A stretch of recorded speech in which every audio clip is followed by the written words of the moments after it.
Hi there everybody, Fotaku here again, and this is All Things Film. What we have today is Atomic Blonde, and it's just exactly what you would expect from a David Lynch film. It is a thrilling ride. So let's get this thing started.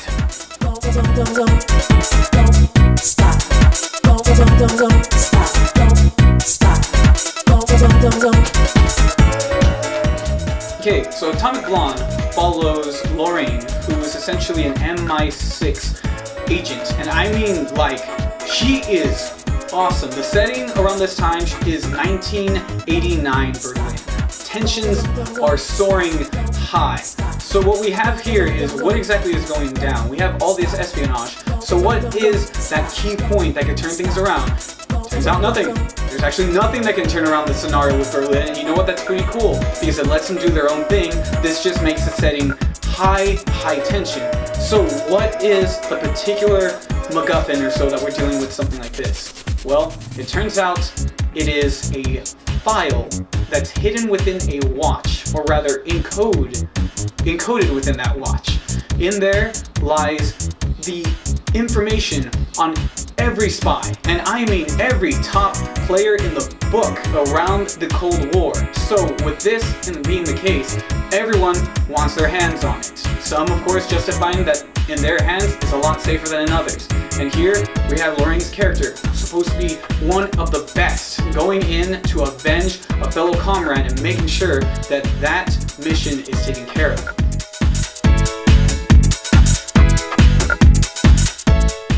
So Lorraine is played by Charlize Theron, and she is on fire in this role. I mean, at times she's cold and calculating, at other times she's very sympathetic and even empathetic. It's strange. She knows how to play cold, but at the same time she has that charm to her. And what she's doing in this movie, essentially, as I mentioned before, she's trying to gather a file, if not to protect a certain person's interest. Joining her along for this ride is James McAvoy, who's playing David Percival. Now, James McAvoy has had kind of a funny acting career. It's been noted that some of his movies weren't that great. It's been noticed when he got into a really stupid, awesome movie like Wanted, all of a sudden people were like, dude, who was this kid? And it's been hit or miss even with his him being included in the X-Men movies.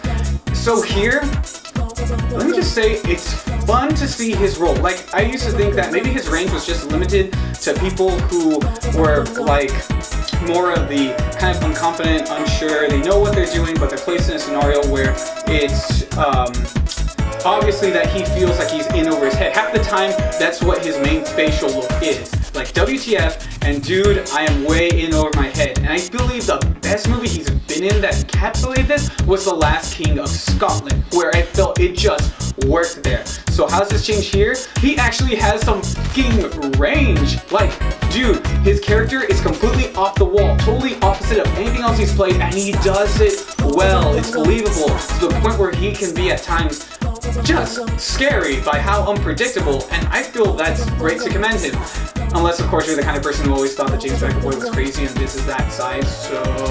But either way, it makes for a lot of fun, and it actually bounces off a lot. He's very charismatic by comparison to Theron's character here. She is calculating, as I mentioned before, and everything she does isn't without a purpose. It is efficient. She is probably one of the best female action-based characters I've seen next to how we've gotten Wonder Woman. And just to say once again, oh my gosh, Wonder Woman was awesome. But anyway, it is awesome, and especially to see it in this type of role, because in most espionage things, we normally tend to get something more along the lines of a James Bond or Jason Bourne, and it's fun because she's kind of somewhere in the middle.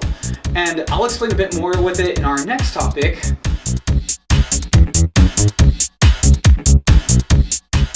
So in terms of how we have the cinematography in this movie, how shots are placed, composite, everything is vibrant and it is amazing. I mean, there is like no shot within this where I feel necessarily bland. Even shots that are held, I mean, David Lynch just does great with this movie.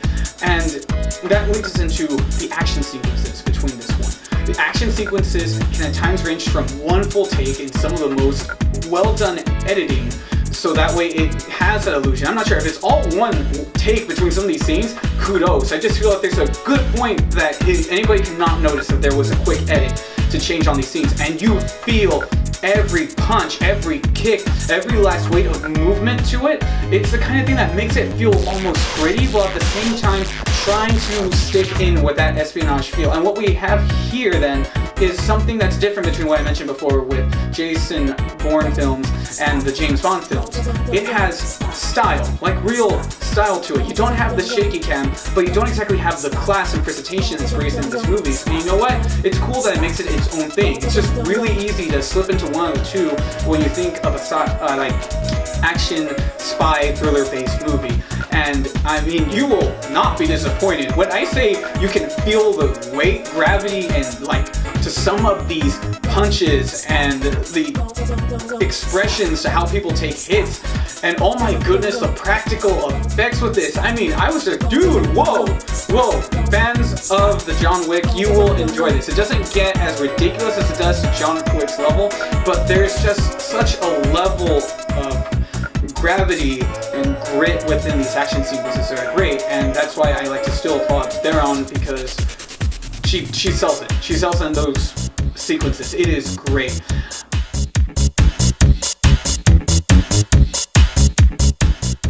So obviously nothing is perfect, but here we do have a solid package. The only thing I wish I could have gotten a little bit more of is, well, character development. When you have a movie based like this where it's all spies and stuff, you can never really tell what anyone's true motivations are until the last act comes around and the curtain's been pulled. And here, it works more to its strength, at least on that point. This isn't the type of thing where I'm gonna get everybody just going into what's honest about who they are, what are their drives and motives, because, I mean, spies, you cannot trust anybody. And if you're gonna do a good spy movie, you either have those moments so that you can pull the rug from under me, or at least you decide that they're not the point of emphasis, because getting people too involved in that is gonna create a bunch of plot holes and conspiracy theories that will drive the film hard. And this movie, it gives you exactly what you would like. You get all the trails, you get at least the subtlety, so you believe you know what everybody's talking about, but playing at least close to the vest. So at least certain twists will at least feel more earned. Certain people will be able to watch this movie and know exactly what's going to happen, but for most people that go to watch a David Lynch movie, you know you want to have a great action sequence, you know you want to look vibrant and stylish, and this movie has it down.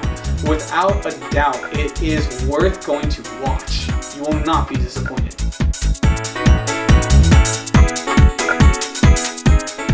For this movie, I definitely give it a 4 out of 5. It is worth the amount of money that I put into it, and with my crazy work schedule, I don't get lucky enough to go onto anything on discount. So when I mean going to watch this is cool, literally you will not be disappointed paying full retail for the movie. And so yeah, what were your thoughts on the film? I mean, I know it's not my personal favorite between there, but I feel it's a great movie. It's got a solid cast, some great smaller roles from other characters, and trust me, you will be hanging on to your seat whenever stuff gets heavy here. So yeah, thank you again. Like I said, feel free to share your comments in the section below. And remember to give us a like, share, and subscribe to Wasp Nest videos. And stay tuned, we've got plenty more on the way. Thanks, and we'll see you next time.